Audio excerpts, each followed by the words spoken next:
The night sky was burning. Ships fell from above like broken stars. Fire and smoke swallowed the hills. The air was thick with fear. Trees cracked, mountains groaned. And in the middle of all that chaos, a human soldier stumbled through ash and glowing embers, holding nothing but a broken blade and his heavy breath. His name was Corin. He had no team left. No base, no command. Just him and the strange planet that had become a war zone. He limped through the shattered valley, trying to follow a signal. The tracker on his wrist blinked weakly. There was supposed to be shelter nearby. But every step he took felt heavier, like the ground itself wanted to keep him down. Behind him, something moved. He froze. At first, it was just a soft sound. Wind? Leaves? Then claws scraped stone. He turned.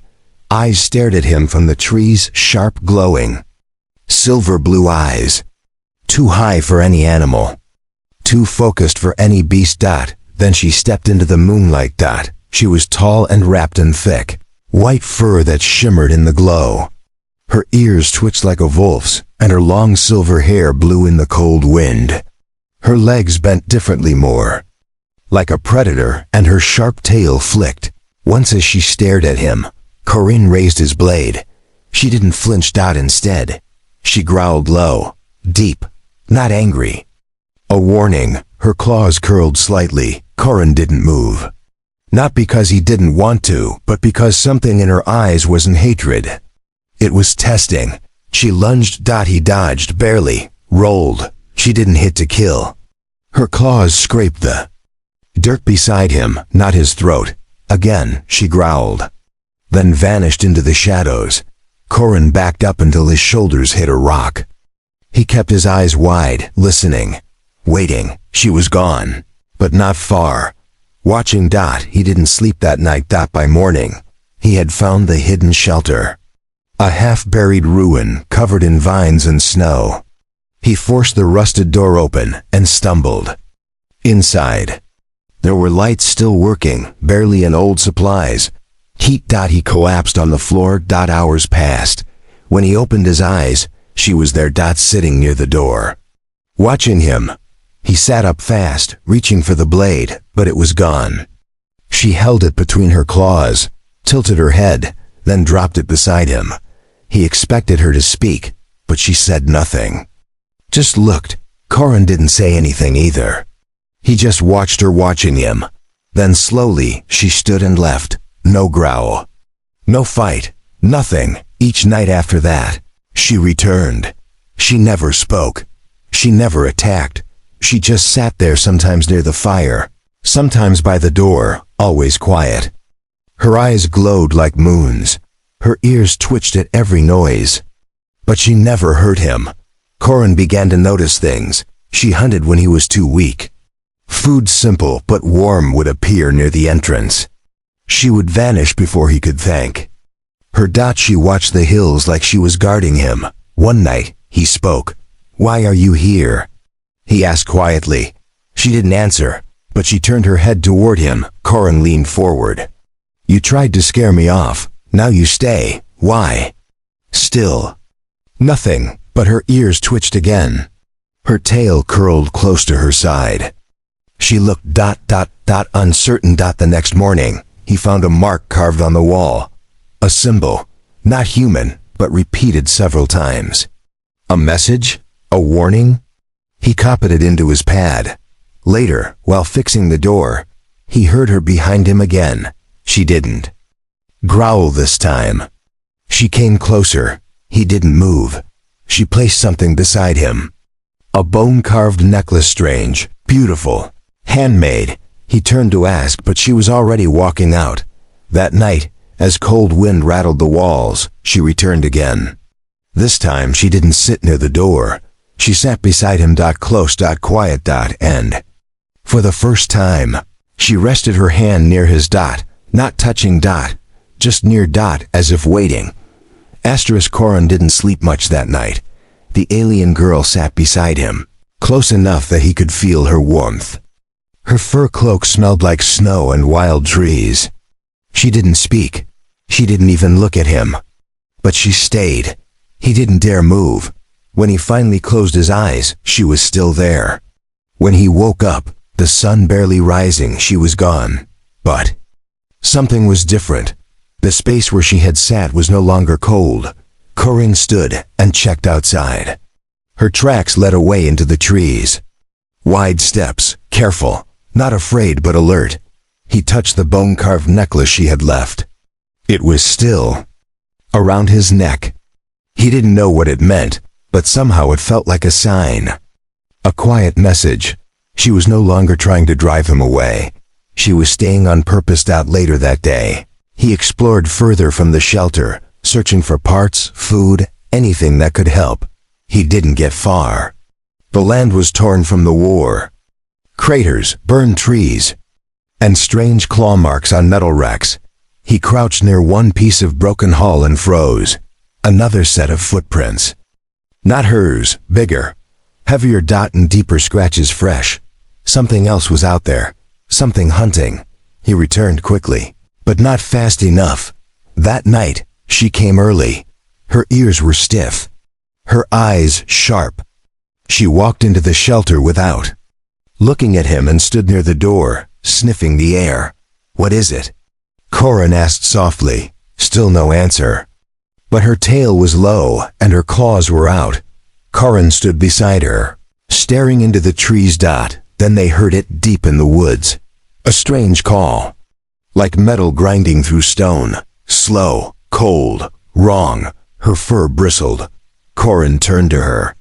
"Is it following you?" She shook her head slowly, then looked at him. His chest tightened. "Me?" She nodded once. Corin stepped back. "Why? Why would it be after me?" She finally spoke. Her voice was low, rough, but soft like a whisper on snow. Double quotes. "Carry something." He blinked. "What do you mean?" She didn't answer. Her eyes locked on his wrist, on the blinking tracker. It sends signal. They follow it. Corin looked at the device. It was the only thing keeping him connected to the outside, if there was anything left. "It's a distress beacon," he said. "Standard issue." She took a slow step toward him. "Destroy it," she said quietly. He hesitated. "If I break it, no one will find me. No one will come," she said. "Only death follows signal now." Corin's jaw clenched. He didn't want to believe it. But the burned sky, the silence on the radio, the empty world. She was right. He ripped the tracker off and smashed it against the floor. The pieces sparked once, then died. The silence after felt heavy. She exhaled, as if relieved. Then sat down beside the fire. Corin sat too. For a long time they said nothing. Then she looked at him, studying his face. "You did not run," she said. "I was tired of running." She tilted her head. "Most do." Corin gave a small smile. "I guess I'm not most." She didn't smile back, but her gaze softened. Then she whispered, "You can stay." He blinked. "What?" "You are not prey now, not a threat. You are part of this place." He didn't know what to say. So he nodded. And that night, she moved closer. Not just beside him, but close enough that her fur brushed against his arm. Her tail curled near his feet, and her head rested against his shoulder, just for a second, before pulling back. The wind howled outside, but inside, by the small fire, they sat quietly. Two creatures from different worlds. Not enemies. Not strangers. Just. Not alone. Days passed, then nights, and still she came. Every sunset, she returned to the shelter. Sometimes she brought food. Sometimes she brought nothing, but she always brought her presence. She never knocked. She never asked. She just walked in like she belonged, and maybe now she did. Corin learned to wait for her. He began fixing the shelter, cleaning the panels, adjusting broken wires, making the fire warmer. He didn't know why he cared. Maybe it was for himself. Maybe it was for her. Maybe it was both. She helped him too. Silently. If he dropped something, she picked it up. If he started carving wood, she watched closely. If he bled from a cut, she reached for herbs from her own pouch and pressed them into his hand. Still, she didn't talk much. But when she did, it was always simple, clear, direct. That night, while they sat by the fire, he looked at her and asked, "What's your name?" She blinked slowly. "Kira," he smiled. "Kira ... that's nice." She nodded, then looked at him. "And you?" "Corin." She repeated it softly, like tasting the sound. "Corin." Then silence again. Outside, the forest wind blew low. The moon was rising full. Clouds moved slowly across the sky. Kira suddenly stood up. Her ears twitched. Her eyes narrowed. "What is it?" Corin asked. She sniffed the air. Her claws flexed. "Something's close." He grabbed his old blade, heart thudding. "Is it the same thing?" She didn't answer. She stepped toward the door, crouched low, and looked outside. Then something fast moved in the dark. A flash of shadow. Corin saw a two dot. It wasn't just one. It was two, and they weren't like her. They moved differently. Slower, broken. Their shapes were like hers, but twisted.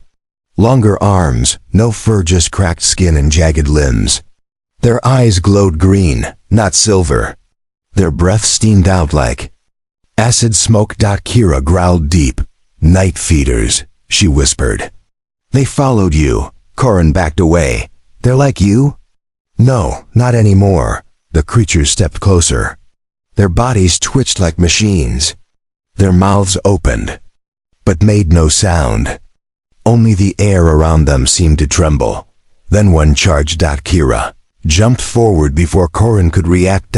She met the creature mid-air, claws against claws. She slammed it down and bit deep into its shoulder, snarling. The second one leapt at Corin. He raised his blade and swung, missed. The creature struck him in the side. He hit the ground hard, gasping. It stood over him, claws raised. Then Kira tackled it from behind. Roaring, they rolled, clawing and hissing. Corin pushed himself up, head spinning. He grabbed the metal pipe and rushed forward, smashing it against the creature's head. It shrieked. Backing away. Kira didn't stop. She clawed its chest, then slashed its throat. The thing twitched. Then stilled. Breathing hard, she stood over the bodies. Her fur was torn. Blood black and sticky ran down her arm. Corin stepped forward. "You're hurt." She waved him off. "Small cut. You saved me." She looked at him for a long time. "You are not prey." They buried the creatures in a pit near the trees. Kira burned herbs over the spot and drew a circle around it with ash. "To keep others away," she said. That night, they sat again inside the shelter. Both tired, both silent. Corin wrapped a cloth around her arm. "You're bleeding more than..." "A little." She didn't flinch, just stared at him. "Why do you care?" He hesitated. "Because ... you care about me." Her ears flicked. "You didn't leave," he added. "You stayed. You keep staying." She looked down. Her voice was quiet. "I was alone a long time.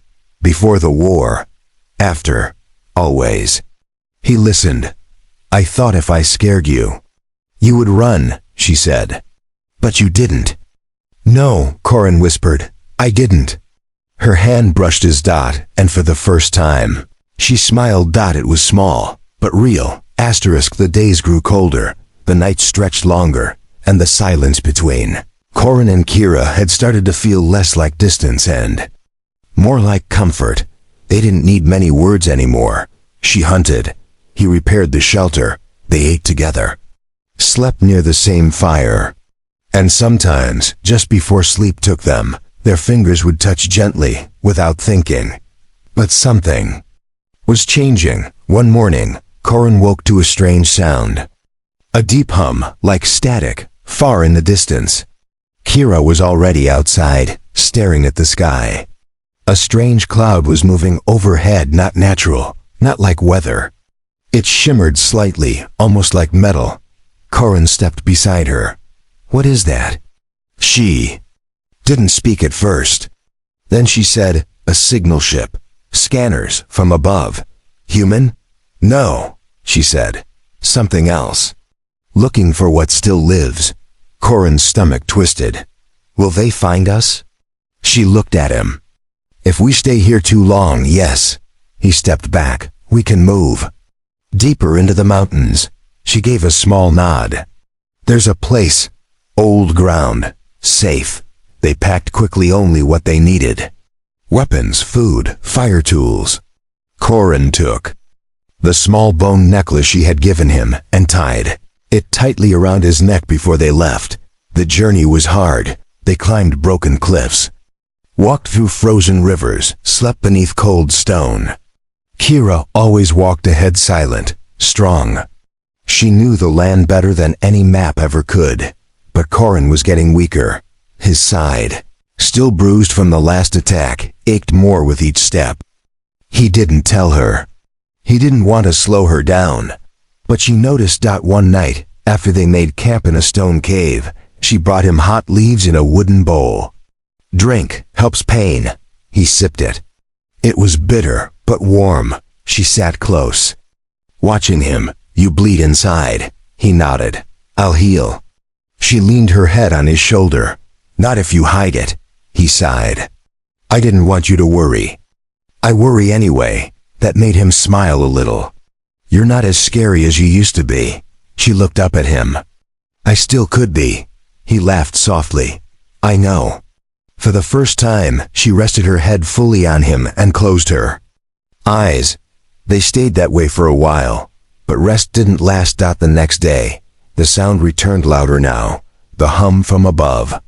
It was following them. By sunset, they saw it clearly, a machine, floating, silent, black like the night sky. No lights, no wings, just hovering in the air above the ridge, scanning the land below. Corin grabbed Kira's arm. That's not ours. No, she said, voice tense. It hunts. We must hide. They ran. The cave was no longer safe. They moved through narrow paths, crawling through frost and stone, until Kira stopped at a cliff's edge. There, she said. Below, half buried in snow, was a broken tower. Metal vines grew around it, long dead. A fallen ruin, swallowed by time. But Kira pointed to it with confidence. Old shelter. From my people, before the war. Corin followed her down carefully. Inside, it was dark and quiet. She lit a torch from her pouch and led him deep through the tunnels. It was warmer here. The walls were old, but strong. Symbols were carved into the stone. Her language. Her history. She placed her hand on one of the walls. My home, she whispered. Long ago. Corin looked at her. You were a warrior? She nodded. Before the stars burned. Before the humans came. He frowned. You fought us? I fought everyone, she said. Until I had no one left. Corin stepped closer. And now? She looked at him. You are the last one who stayed. That night, the machine passed overhead again, but didn't stop. It didn't see them. Kira and Corin sat together near the old fire pit, surrounded by her forgotten past. You could have killed me, Corin said. Double quotes. Yes, but you didn't. She leaned in close. You didn't run. He looked at her. Eyes soft. Maybe I didn't want to. Outside, snow began to fall again. Inside, two lonely souls, one human, one alien, sat side by side in the ruins of a lost world. Not enemies. Strangers. Something new was beginning. The old ruin became their new home. Kira cleaned the place like it mattered. Corin helped, even with the pain in his side. They repaired what they could, found dry spots to sleep, fixed the fire pit, and sealed the cracks that let the wind howl. Through it was quiet, almost peaceful. But the sky didn't forget them. The dark machine passed. Again. Closer. Lower. And this time, it stopped. Corin heard the humming change. It was no longer passing by. It hovered. Kira stood frozen in the doorway, her fur cloak pressed against the stone. It found us. How? She turned slowly. The necklace, my carving, I marked you. Corin's heart sank. What? The bone, it carries scent. My people used it to track mates in the wild. He pulled it from his neck. So it's a beacon now? She stepped forward quickly. No, I gave it to you so they'd know not to harm you. It means you are protected. But this thing doesn't follow rules, does it? She was silent, outside. The air grew colder. The sound changed again, a rising pulse, sharp and fast. Corin gripped his old weapon. What does it want? Kira's eyes darkened. To clean the world. It sees us as leftover, mistakes. Then we fight, Corin said. She looked at him strangely. You would fight beside me? He nodded. You didn't leave me when I was weak. I won't leave you now. They moved quickly, gathering what little they had, scraps of metal. Stone spears Kira had carved. Firebombs Corin had built from old tech. Then they waited. The machine came like a ghost in the wind, silent. Black, scanning with red beams that swept the ground. It floated just above the ruin, almost touching the roof. And then it struck. A beam cut through the outer wall. Corin jumped back as stone exploded. Kira leaped ahead of him, shielded him with her body. Go deeper. They ran. Tunnels shook.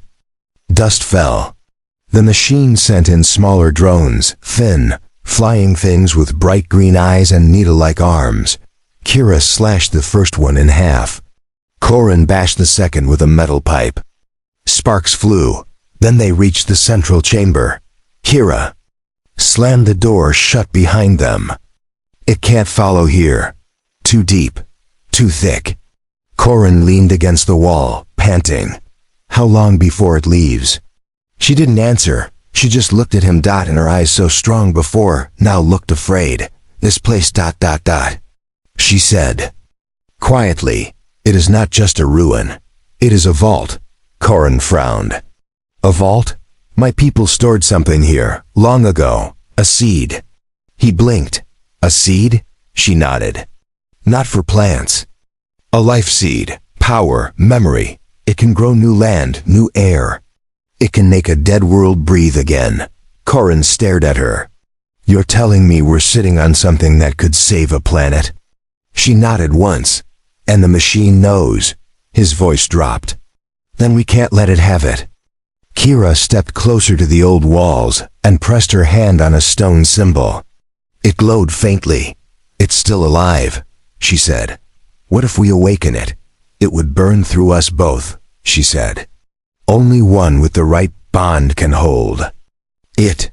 She looked at him. Then at the necklace still in his hand. Corin's eyes widened. You marked me, she nodded. You are not my prey, Corin. You are my bond. Before he could speak, the walls shook again. Cracks split through the ceiling. The machine was forcing its way in. We don't have time, Corin said. Show me what to do. She reached into a stone crevice and pulled out a glowing orb, small, white-blue, pulsing with soft energy. She placed it into Corin's hands. It will hurt, she warned. I don't care. The moment he touched it, it flared hot, bright, and alive. Pain shot through him. Fire ran through his veins.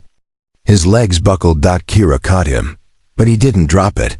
He held on. And the walls of the vault began to shine. Old tech powered up. Symbols glowed. A voice echoed from the stone, not in words, but in feeling. And above them, the machine shrieked. Like it knew it was too late. Corin held the glowing seed with both hands, even though it burned like fire.